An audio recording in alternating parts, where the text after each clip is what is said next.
صلات ذاکرین په نامه باندې صلات ذاکرین دا وای داسې څلور رکعات دي چې وې کې په دې کې اویا ور قل هو الله وای بیا چی شوي بیا چی شوي دلته دا کرسید احمد یو بیان پر کړی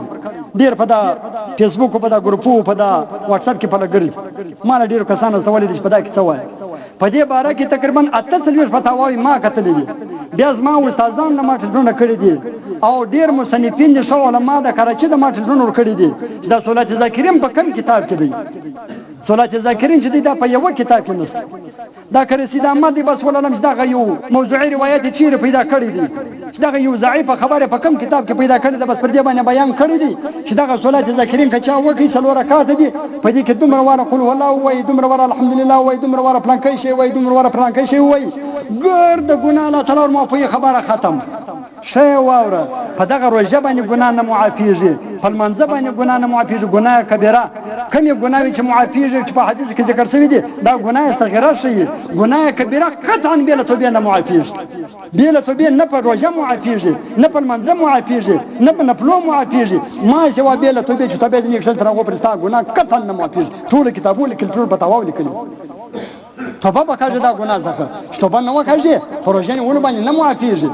چې توبه نه وکړې په لمانځه باندې نه معافیږي هغه به توبه کوي الله تعالی به هغه چې کوي هغه به در معافي خدای دوه خبره هم اراده و چې دغه د قضای عمر په نامه باندې د منځ نسته په دین شریعت کې هیڅ حقیقت نه لري او دغه رنګ د صلات ذاکرین هیڅ حقیقت هیڅ اصل د په کتابو کې نسته نو د دې منځ باندې ځانونه مستړي کوي تدا خو صلات تسبیح وکي او تدې خو نور نفلونه وکي د قران پاک تلاوت وکي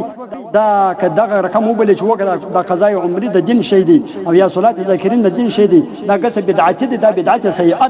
دا په دین کې نوې کار دی او په دین کې نوې کار رسول الله صلی الله علیه وسلم وایي چې هغه مردود نو بس خدای تعالی دې پر دې خبر باندې عمل کولو ته فکر نصیب کړي الله جل جلاله دې موږ تاسو ټول وبخښي خدای پاک دې احسان سره وکړي او کم څوک چې زموږ استاد په کورو کې یا په خاندانو کې یا په ټول امت مسلمه کې چې کم څوک په پاتې دي کوم من مسلمان الله جل جلاله دې دغه شپې په برکت سره او د زموږ د ناس په برکت سره دې خدای پاک جنت الفردوس نصیب کړي او تر هر خطا دې الله جل جلاله تیر سي او موږ چې کله د مرحمین پر حالات باندې سو خدای تعالی دې فرمان باندې هم رحم وکړي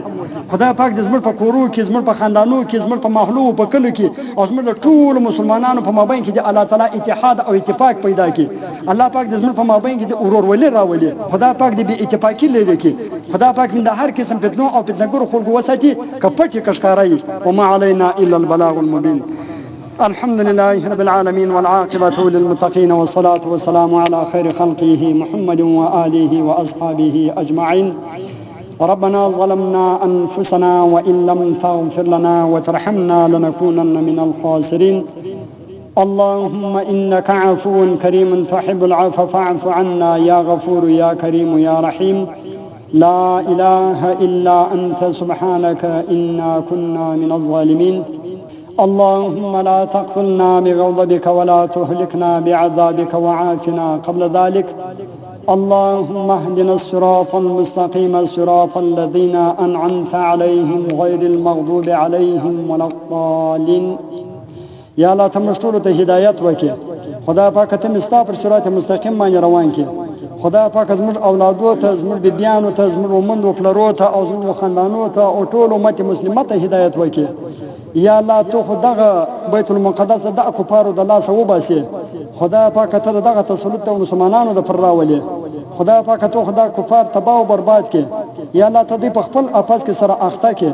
خدای پاک که په کشمیر کې دي که په فلسطین کې دي او که په